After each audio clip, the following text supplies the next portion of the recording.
Alright, here is a super low cost, like zero budget wheel truing stand, which is a 10-speed fork clamped into a vise attached to my picnic table, and a couple rubber bands and a couple broken spokes that I actually removed from this exact wheel. I replaced them with some stainless steel double-butted DT Swiss spokes from the local bike shop. They were about $1.50 a piece, including the nipples. So I just hooked one of the broken spokes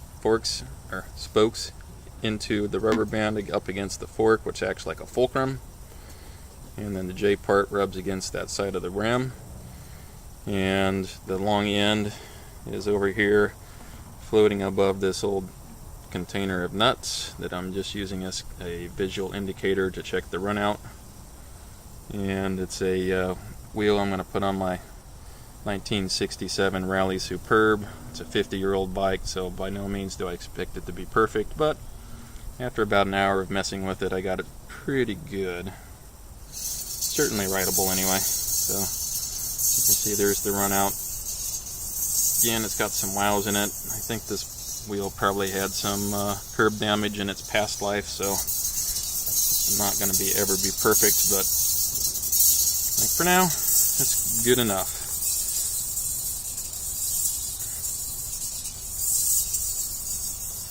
So again, just to make your adjustments, depending on what you're seeing from the indicator, you might need to pull the wheel one side or the other by loosening or tightening these spokes so that the fulcrum